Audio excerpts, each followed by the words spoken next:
नमस्कार, मैं हूं आपके साथ ज्योतिका। आइए रुक करते हैं फटाफट खबरों की ओर। अनुसूचित जाति जनजाति कल्याण मंत्री जनक राम ने राजद नेता तेजस्वी यादव पर महिलाओं के सम्मान को लेकर निशाना साधा है। उन्होंने कहा कि घर की बहू को धक्का देकर घर से निकालने वाले अब महिलाओं के सम्मान की बात कर रहे हैं। मंत्री ने यह भी कहा कि तेजस्वी सत्ता में आने को आतुर है, लेकिन बिहार की महिलाओं को राजद का शासन याद है।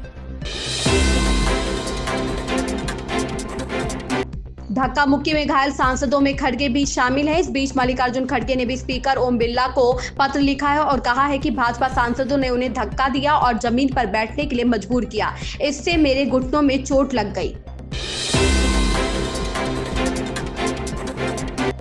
प्रशासन ने हरिद्वार में धर्म संसद की अनुमति नहीं दी। यति नरसिंहानंद ने धर्म संसद बुलाने का ऐलान किया था। प्रशासन के रुख पर नरसिंहानंद ने नाराजगी जताई। दिसंबर 2021 में यहां हुई धर्म संसद विवादित रही थी।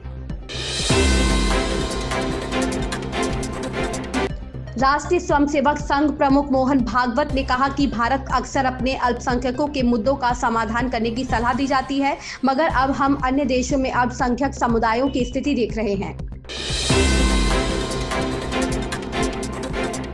सपा विधायक अतुल प्रधान को विधानसभा सत्र से निष्कासित करने के बाद यूपी विधानसभा अध्यक्ष सतीश महाना का बयान सामने आया है। उन्होंने कहा कि चाहे कोई भी हो, विधानसभा की गरिमा बरकरार रखनी चाहिए। विधानसभा अध्यक्ष ने पत्रकारों के सवालों के जवाब देते हुए बात कही। बिजली विभाग की टीम बिजली चोरी और अनियमितताओं की जांच के लिए भारी पुलिस बल के साथ सांसद जियाउर रहमान बर्क के आवास पर पहुंची थी। टीम में अवर अभियंता वीके गंगल और अजय शर्मा भी शामिल थे, जो दूसरी मंजिल पर लगे बिजली उपकरणों की जांच कर रहे थे।